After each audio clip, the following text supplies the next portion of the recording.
kanyang lahat, mga mahal na kapatid. Ka-Israel, ka-Bien, ka-Erz, ka-Arnel, lahat ng ating minamahal na kapatid. Higit sa lahat, ang classmate ko, mula Congress hanggang Senado, Senador Manong Dante Marcoleta. Napakahirap po ang pumunta, tumayo, at magsalita sa inyong harapan. Pero noon pa man, alam kong walang madali kapag ikaw ay Marcos. Nanginginig ako at ang aking boses, hindi dahil ako'y natatakot sa inyo, kundi dahil nalulungkot po ako. Ipagpaumanhin ninyo kung sa gitna ng pagsasalita ko, ako'y hihinto, hihinga dahil sa bigat ng aking kalooban. Pero hindi yan ang dapat kong ihingi ng paumanhin. Hindi yan ang kasalanan ko sa bayan na dapat ihingi ko ng tawad. Narito po ako dahil sa tawag ng Iglesia ni Cristo para sa transparency, accountability, at hustisya. At dahil sa tawag ng sarili kong konsensya, bilang senador, bilang kapatid, bilang Pilipino. Bata pa lamang kami ni Bongbong. Alam na ng buong pamilya ang problema sa kanya.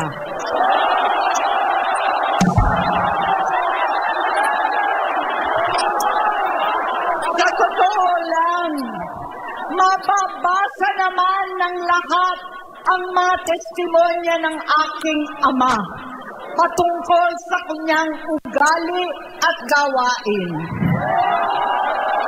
Noon, dahil may tatay pa kami, hindi ko pa siya responsibilidad.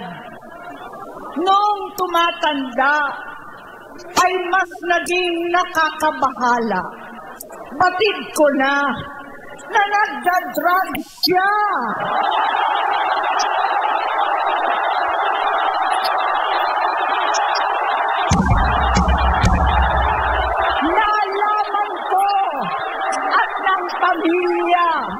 Nalaman ng pamilya, seryoso ito. Minsan, kami ng Presidential Guard at Metro Gold pa ang naglilinis tuwing nagpa-party po sila.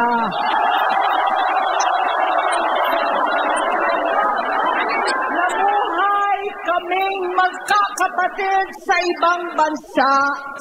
Kami-kami lang. Kinumbinsi ko pa si Bongbong. Pakasalan mo na si Lisa. Naisip ko noon, kapag nag-asawa siya, malalagay na sa tahimik at magkakaroon ng direksyon. Ang laki ng pagkakamali ko. Mas lumala ang kanyang pagkalulong sa droga.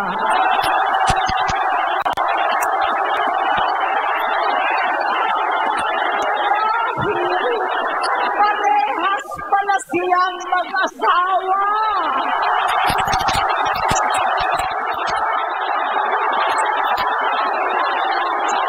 Naging gobernador siya ng Ilocos. Alam ng mga tao doon na halos hindi siya pumapasok.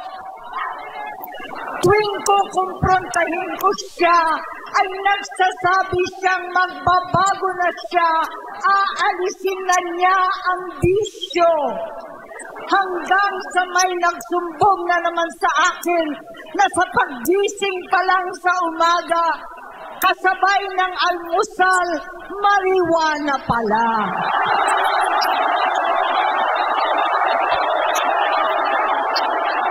Paghapon sila, lahat sila nagiinuman at gumagamit ng cocaine. Kasama ng asawa at barkada. Tulad ng ama ko, kinastigo ko ang mga barkada niya. Ang nasirang si Bong Dasa, si Edby Cruz, Inigo, Tony Boy, Sap Anton, alam po ninyo yan. Paano nagre-resign na sa takot ang mga pulis nila at staff dahil sa lumalalang bisyo. Inayos ko sila dahil gusto niyang ituwid ang buhay niya. Gusto niyang mag-vice-presidente. Hindi siya pinalad at lalong nagkaroon ng oras para sa bisyo. Simula noon, naging malabo sa amin ang lahat. Kaysa mag-away, bigla na lamang lumayo ang loob namin sa isa't isa.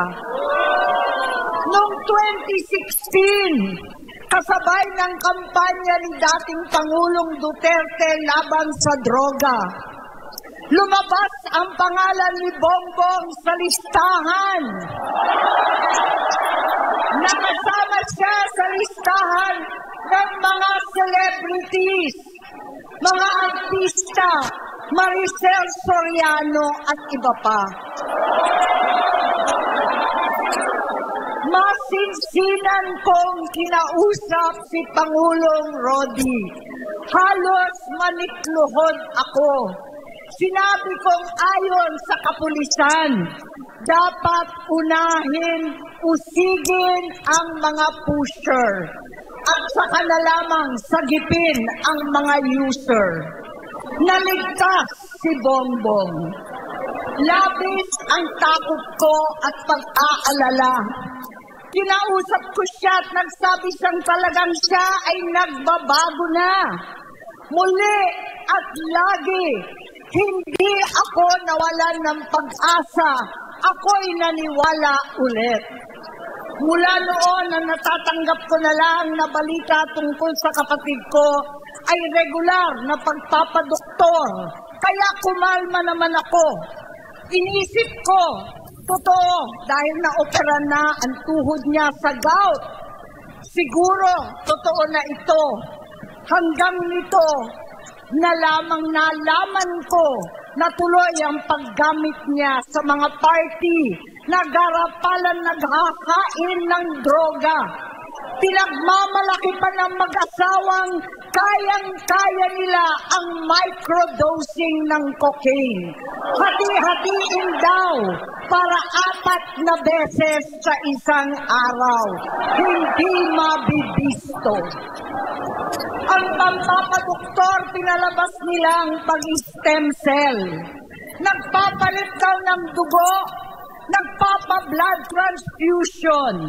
Kayang-kaya raw, hindi ko maintindihan ang pinagsasabi. Noong 2021, kahit papano, nagkikita kami at nagkakausap. Sumumpa siya sa aking talagang hinintunan niya.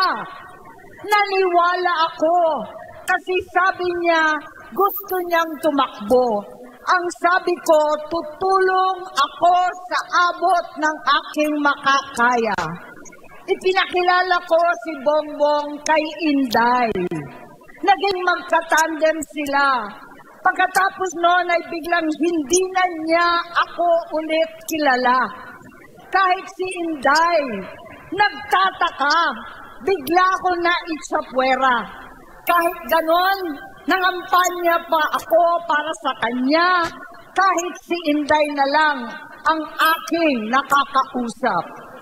Hindi ko alam bakit ako nakaban sa headquarters nila sa Mandaluyong. Hindi ko alam bakit walang nagre-report sa akin tungkol sa kampanya. Sa totoo lang, masakit mang aminin, nung dinidisqualify na siya, halos papaboran ko na sana dahil may nagsumbong sa akin mula sa kanyang campaign team na gumagamit na naman siya. Nung sinabihan ko, siya at mga taong nasa paligid niya, nagkaisa silang tuluyan akong alisin sa kampanya na ako naman ang bumuo.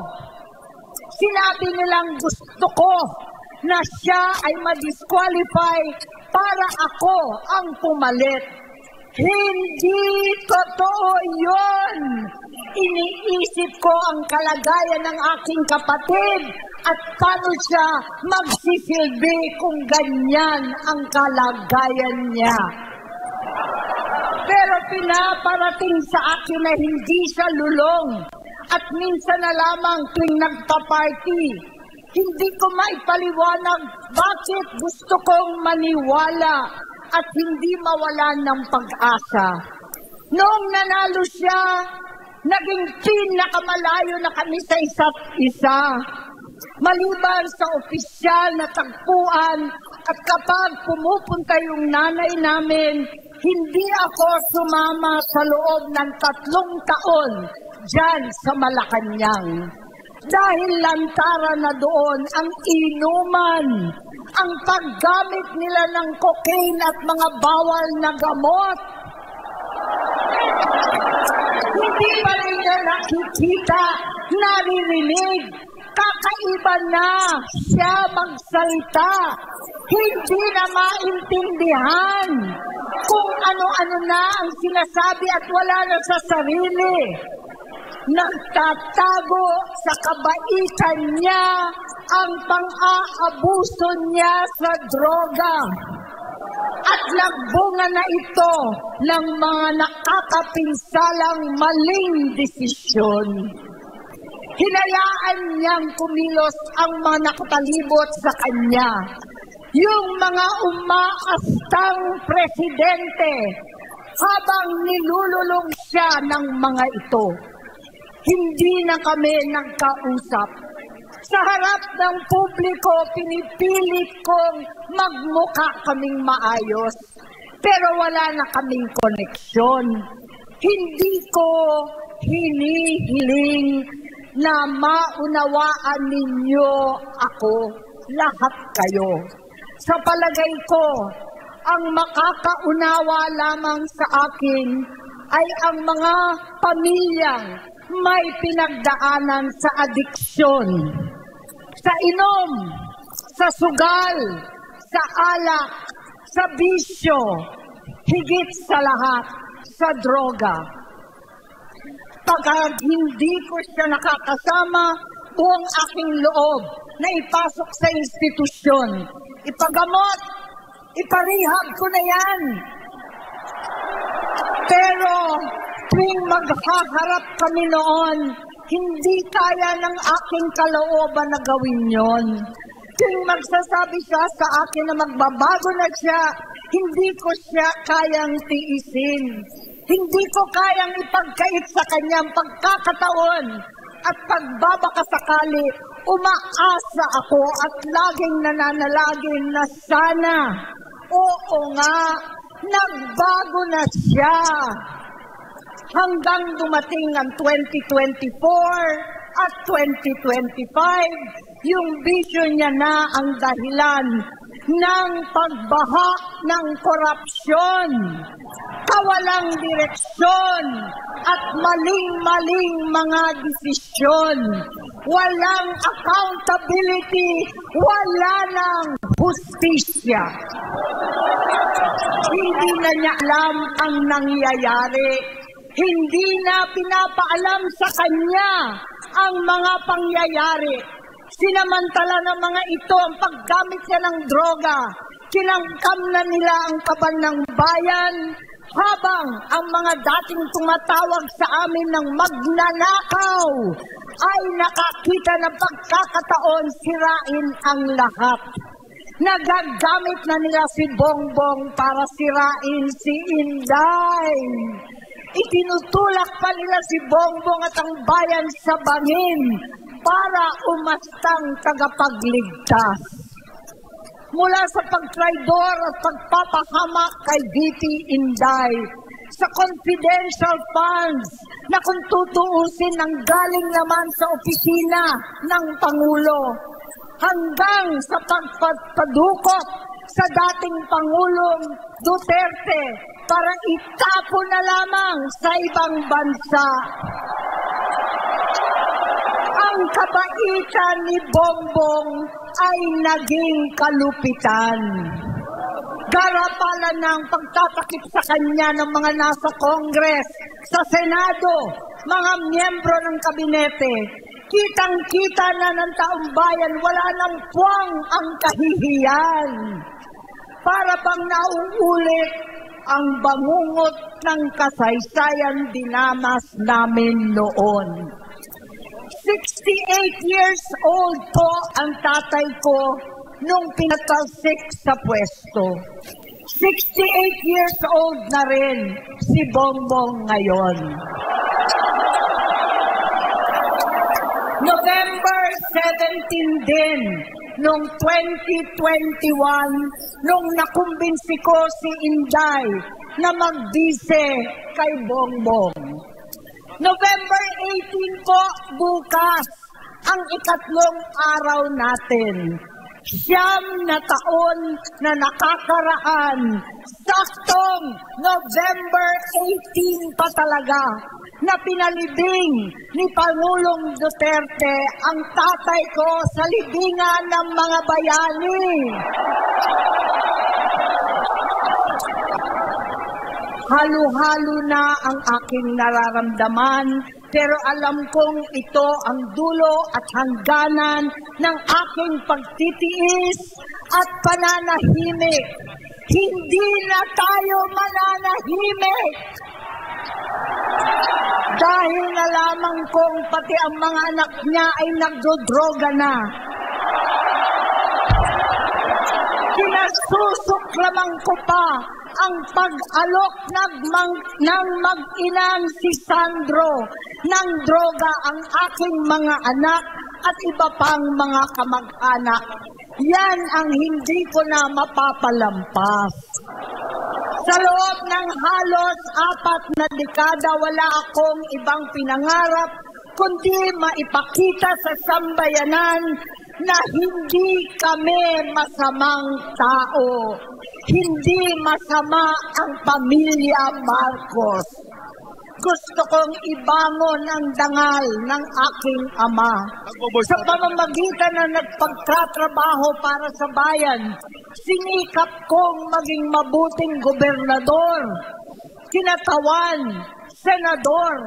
Hindi ako halos nagpapahinga para makapag-iwan sana ng legasiya na kapag sinabing Marcos, nabawi na namin ang tingin sa nakaraan. Ngunit sa kagustuhan kong maging responsableng anak, matupad ang pangako ko sa aking ama, nabigo akong maging mabuting kapatid.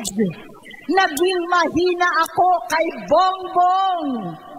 Sa kapulisan at sundalo, sa lahat ng mga leader at tagapagpatupad ng batas, siya ang Pangulo natin ngayon. Sinabi ko kung anong kalagayan niya ngayon. Tulungan niyo akong mapabuti ang kanyang kalagayan. Tulungan niyo akong matulungan siya. Hindi niya ako kalaban. Ang kalaban niya ay ang sarili niya. At nadadamay ang bansa sa laban na yan. Bilang senador at lingkod bayan, batid ko ang mga problema at gaya ng bayan, alam ko rin ano ang solusyon.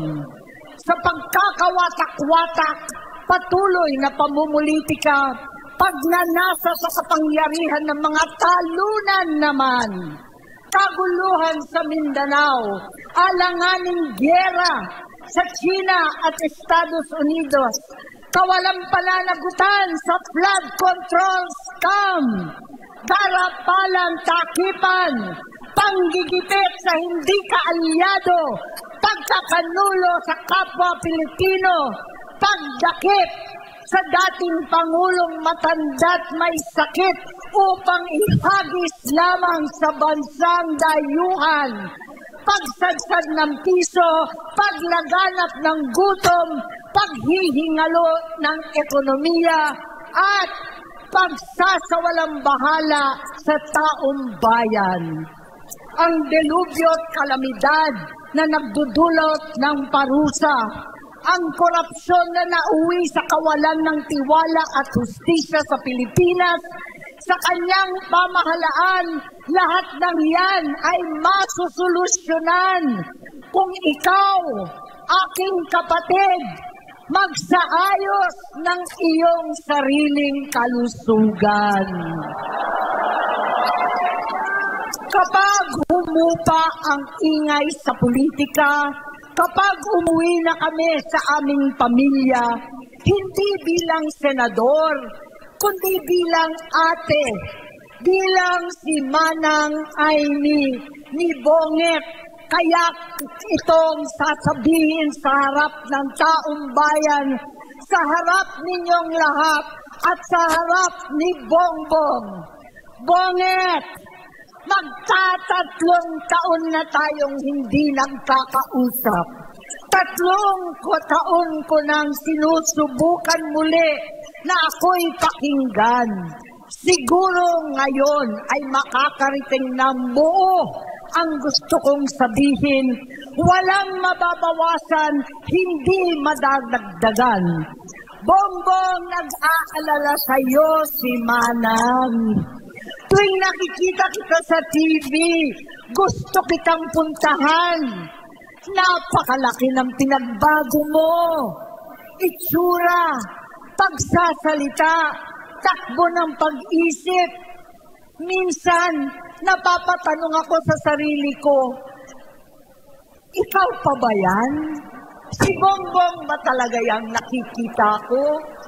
Pero ako, ading ko, ako pa rin ito. Ako pa rin ang ate mo na tumayong ama't ina sa inyo sa ibang bansa. Ang kasama no sa sumubok na sanglain lahat ng sakit para sa iyo. Ang kapatid mo na hindi mo kailangan hingan ng tawad dahil agad ka nang iniintindi at tatanggapin dahil mahal kita. Nasa Bagong Tipan, kay Lucas, Kapitulo 17, versikulo 3 hanggang 4. Kung magkasala ang iyong kapatid, sawayin mo siya. At kung siya'y magsisi, patawarin mo siya.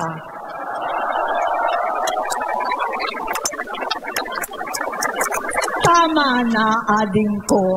Tapusin mo na ang paghihirap mo at ng bayan. Gaya noong umalis tayo sa palasyo, kaya ko pa rin hawakan ang iyong kamay, huwag kang matakot. Malaki na ang dulot sa iyo ng droga. Sinisisi ko ang sarili ko dahil hindi ako nakinig sa mga sumbong. Hindi ako nakialam. Hindi ako maniwala. Pero hindi pa huli ang lahat. Tama na, ading ko. Magpahinga na tayo. Umuwi na tayo. Magpagamot, magpagaling at nangangako ako. Hindi ako malilingat. Hindi ako magkukulang. Sama sa pinakamadilim na bahagi ng buhay natin. Kasama mo sila ngayon dahil nasa taas ka pa. Ako at ang ating mga tunay na kapatid dito sa Luneta ang kasama mo kahit magdilim ulit ang lahat. Talikuran mo ang iniisip at ibinubulong nilang ambisyon. Unahin na natin ang kalusugan mo dahil sa adiksyon na bigyan mo ng malubhang karamdaman ang buong bansang Pilipino. Matatanda na tayo, sakitan na si Mami, alagaan na lang natin ang isa't isa. Kaliwat kanan man ang panghuhusga sa akin, malinaw sa aking puso na dapat mauna ang Diyos, ang bayan, pamilya at sarili. Hanggang sa mga oras na ito, Bonget, gusto kong malaman mo na hindi kita sinusukuan. Hindi ko kakayanin kung mapapahamak ka. Kaya hinihingi ko na tayo'y umuwi na, mamahinga alang sa iyong kalusugan. Kaya kung mabigo at mawala sa iyo ang posisyon, pero hindi ko kayang mawala ka sa amin. Ayusin mo ang sarili mo. Magpagamot, alisin ang droga sa iyong sistema. Wala akong ibang gusto, kundi gumaling ka, malampasan natin ito muli. Dahil wala akong ibang hinahangad bilang ate, kundi maging masaya ka, maging ligtas sa panganib, malusog, matagumpay sa buhay. Itama ang mali, labanan ang adiksyon, at ako hindi kailanman aalis sa iyong tabi. Susuporta at hindi titigil manalangin kasama ninyo dito sa Luneta at sa buong mundo. Dahil iyon naman ang tungkulin at ibig sabihin ng salitang kapatid, kapatid, mabuhay kayong magkakapatid. Ayan po mga kababayan.